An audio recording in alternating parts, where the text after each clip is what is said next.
GO number 1 అనేది ఒక అద్భుతమైన జీవో. దానికోసం జగనన్న మొత్తం ఆయన పాలనలో నాకు సూపర్ గా నచ్చింది, ఎప్పటికీ ఉండాలి ఆయన నాయకుడిగా ఉన్ననాళ్ళు అనిపించేది మాత్రం ఏకైక జీవో నెంబర్ 1. కానీ అసలు అవసరం ఉంటుందని నేను అనుకోవట్లేదండి. 5 ఏళ్ళు ఓపిక పట్టి పడుకోమన్నాడు కదా సార్ ఆయన నిన్న. మళ్ళీ వీళ్ళకి ఏం పని ఉంటుందో నాకేం అర్థం. ఉన్నదే ఒక క్రికెట్ టీము 11 మంది, అందులో ఎవరు వస్తారండి? ఈ ఎమ్మెల్సీలు జారిపోతారేమో అని చెప్పి ఆయనతో నన్ను మీటింగ్ పెట్టి మీ సేవలే కీలకం, మీ సేవలు ఏవైతే ఉన్నాయో అవే కీలకం అని చెప్పారు మాజీ సీఎం గారు. కానీ 2020లో ఆయన స్టేట్మెంట్ ఏంటండి? మాటలు రద్దు. 2021లో బిల్లు పెట్టి వెనక్కి తీసుకోవాల్సిన సందర్భం ఏర్పడింది కాబట్టి మళ్ళీ ఆయన ఎమ్మెల్సీ రిక్రూట్ చేస్తే ఆ ఎమ్మెల్సీలే వాళ్ళు దిక్కయ్యారు. కానీ వేళ నేను జ్యోతిషం అనుకోండి, జాతకం అనుకోండి, వరం గారు 2/3 టటక్ టటక్ వచ్చేస్తున్నారు. వాళ్ళందరూ కూడా సిద్ధం. వాళ్ళందరూ కూడా జై హింద్.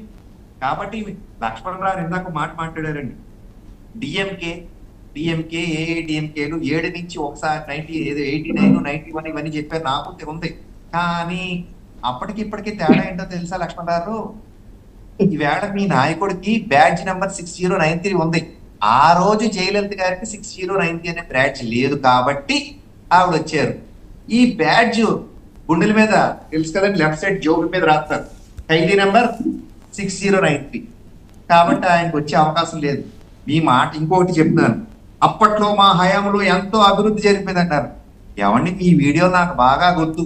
అప్పట్లో డిఎస్సీల కోసం వీరాది వీరంగా పోరాటిన వాళ్ళు మీరు కూడా ఒక లక్ష్మణరావు ఇదే టీవీలో ఆ రోజు కండువా మార్చి మళ్ళీ అది ఎస్ అంటారు. మీరని మేము పోరాడేమంటారేంటండి బాబు? ఆ రోజు మీరు లేరు, పోరాడిన దాంట్లో మీరు మాతో ఉన్నారు. ఆ రోజున నేను ఎంత మీలాంటి వాళ్ళని ఇన్స్పైర్ చేసుకుని నేను కూడా రోడ్డు ఎక్కేశాను పోరాటంలో. మీరు వేళ పాపం కండువా మార్చారు కాబట్టి మాట మార్చేస్తున్నారు. ఆ మడమ తిప్పను మాట మార్చను అన్నవాడు మీరు ఎందుకంటే లక్ష్మణరావు ఏంటి? కాదు రామ్ కుమార్ గారు, అందరూ కలిపి లక్ష్మణ్ ర్యాగింగ్ చేస్తున్నారా ఏంటి? లక్ష్మణరావు ఏమండి కాదు, ఆయనే మా ఆదర్శం. ఆయన ముందు పెట్టుకుని ఆయన పోరాడే చూస్తుంటే నిజంగా ఈ రోజుకే అప్రిషియేట్ లక్ష్మణరావు. ఆయన వస్తే మా పార్టీలో జాయిన్ చేసుకోవడానికి నేను విధాల ప్రయత్నం చేస్తాను. అలాంటి పోరాట యోధుడు మాకు అవసరం. Lakshman live offer. ఏమండి ఇంకొక మాట, పవన్ కళ్యాణ్ గారు అనేసి మాట్లాడుతున్నారు కదా, ఇలా చెప్తే హనుమంతుడిలాగా లోపల రావడం ఉన్నట్టు ఈయనకి ఆయన పవర్ స్టార్ ఉంటారు. అసలు ఆయన వేళ డిప్యూటీ సీఎం అయ్యారంటే సగం కారణం లక్ష్మణరావు. ఆయన పోరాటమే. ఆయన కోసం ఎన్ని తిట్లు తినేవాడండి ఆ వైసీపీ వాళ్ళ నుంచి. రకరకాల వేళ కేసులు పెట్టారు, పేర్లు ఎందుకు కానీ ఒక Reddy number 1, Reddy number 2, Reddy number 3 నుంచి అసలు ఈయన తిన్న తిట్లు ఎవడో తినలేదు సార్ డిబేట్ లో. అనుకోకుండా లాస్ట్ మినిట్ లో బాబు కానీ ఇవాళకైనా రండి సార్, మీకు ఆరెంజ్ నప్పొద్ది పోని కాదంటే మీరు వెనక్కి వెళ్ళిపోతారు రెడ్ దగ్గర కంటే అది కూడా మంచి మాటే. మీరు అవసరం వేళ ఈ రాష్ట్రానికి మీరు వెళ్ళిపోవద్దు. అప్పుల గురించి ఏం చెప్తున్నారు? అసలు అప్పుల గురించి మీ వీడియోలు తీస్తే 100 ఉంటాయి. జగన్మోహన్ రెడ్డి గారు చేసిన అప్పులు ఈ రాష్ట్రానికి ఏదని.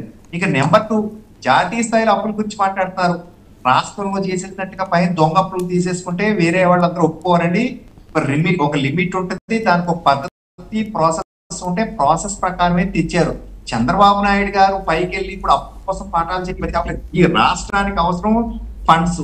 ఈ ఫండ్స్ కి ఏం అవసరమో చంద్రబాబు నాయుడు గారు అడుగుతారు, పైన తేవడానికి పవన్ కళ్యాణ్ గారు ఉన్నారు, పైన ఇవ్వడానికి మేము సిద్ధంగా ఉన్నామని చెప్తున్నాము. ఏ విధంగా ఇస్తాము ఏంటి అనేది ఖచ్చితంగా ఉంటాయి. అన్నిటికీ మించి ఏంటండి, కేంద్రం నుంచి వచ్చే దాంట్లో స్టేట్ కాంపోనెంట్లు కట్టకపోవడం వల్లే ఈ 6,000 కోట్ల పైన అన్ని పక్కకు పడిపోయినాయి వన్ గారు. కేవలం స్టేట్ కాంపోనెంట్ కట్టకపోవడం వల్ల. ఇక్కడ ఫిషింగ్ హార్బర్ లో 11 crores 21 crores స్టేట్ కాంపోనెంట్ కట్టకపోవడం వల్ల కాకినాడ ఫిషింగ్ హార్బర్ ఆగిపోయింది. ఇవన్నీ తెలియదంటే తెలుసు, కాకపోతే మా ఏదో తప్పక లక్ష్మణరావు ఇవన్నీ చెప్తున్నారంటే నేను ఆయన పర్సనల్ గా ఎక్కడ టార్గెట్ చేయను. నేను ఇందాక చెప్పినట్టు I appreciate Lakshmanarao for fighting for 4.5 years on behalf of Janasena party. ఈవేళ ఆంధ్రప్రదేశ్ లో జనసేన పార్టీకి వచ్చిందంటే ఆయన పోరాట పడి కూడా. గాయత్రి గారు, వర్మ గారు ఇందాక అది కాదు, ఇప్పుడు ఇంతకు ముందు నాకు యాక్చువల్గా గుర్తుంది డిబేట్స్ అప్పుడు లక్ష్మణ్ అంటే వీళ్ళు వైసీపీ వచ్చిన ఈయనకు ముందు ఉండేవాళ్ళు కదా స్పీకర్స్, వాళ్ళందరూ అనేవాళ్ళు జేఎస్పీకి కనీసం సీట్లో పోటీ చేయడానికి కంటెస్టెంట్లు కూడా దొరకకుండా టీడీపీ నుంచి లేకపోతే వైసీపీ నుంచి మనుషులు తీసుకుంటున్నారు కంటెస్టెంట్ లేక లీడర్ లేక అని చెప్పి. ఈ రోజు ఏకంగా ఒక టీవీ డిబేట్ లో కూర్చొని మాట్లాడడానికి స్పీకర్ లేక జేఎస్పీ నుంచి తీసుకోనే పరిస్థితికి దుస్థితికి దిగజారిపోయారంటేనే వాళ్ళ ఫాల్ ఎంత ఫాలో అందరికీ కనిపిస్తుంది, ఎంత పై నుంచి కింద పడ్డారు. ఈ రోజు ఒక్క పొలిటికల్ అనలిస్ట్ కూడా వచ్చి ఇక్కడ కూర్చొని మాట్లాడలేకపోతున్నాడు. ఏది నిన్నటి దాకా వచ్చి ఇంకేముంది జగనన్న ప్రభుత్వం మళ్ళీ వచ్చింది, అన్న ఈ చేశాడు అని చెప్పి సొల్లు కబుర్లు చెప్పిన ఒక్క అనలిస్ట్ కూడా ఈ రోజు మొహం చూపించుకోవడానికి కూడా సిగ్గుపడుతున్నారు అంటేనే లక్ష్మణ్ గారికి అలవాటు. ఎవరండి ఎవరు సిగ్గుపడుతున్నారు? ఎవరు సిగ్గుపడుతున్నారు గాయత్రి గారు? ఆయన ఉండాలి కదండి. ఈ రోజు యాక్చువల్లీ 11వ రోజు, మరి ఆయన ఈ రోజు ఏం చేసుకుంటున్నారు? ఎవరండి? ఎవరు? ఆయన కేఎస్ ప్రసాద్ అనండి. ఓకే, ఒక ఆయన ఉండాలి. ఆయన బాగా వైరల్ అయింది. 11వ రోజు నా ఫోటో ఉంటుంది అక్కడ, మీరు అందరూ దండం పెట్టుకుని వెళ్ళండి అని చెప్పాడు. సరే అవన్నీ నేను మాట్లాడకూడదు కాబట్టి మాట్లాడలేదు. మరి ఇంకెవరు గారు మీకు ఇంకో ఆయన ఎవరి పేర్లు కూడా గుర్తురావండి.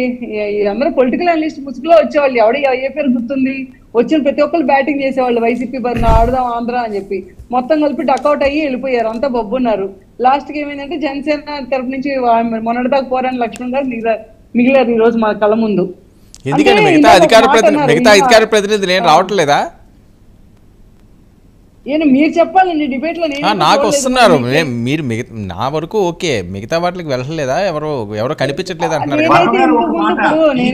వస్తున్నారేమో కానీ వేరే టీవీలో ఎక్కడ రావట్లేదండి వాళ్ళు. ఓకే, లక్ష్మణ్ ఒక్కళ్ళే ఎక్కువ కనపడుతున్నారండి. ఓకే, బ్రహ్మానందం టీవీలో ఒక ఆయన ఉండేవాడు సార్. ఏంటి గాయత్రి గారు భయపెడుతున్నారా? భయపిస్తున్నారా? వార్నింగ్లు ఇస్తున్నారా? ఎందుకు రావట్లేదు? మాకేమవుతుంది?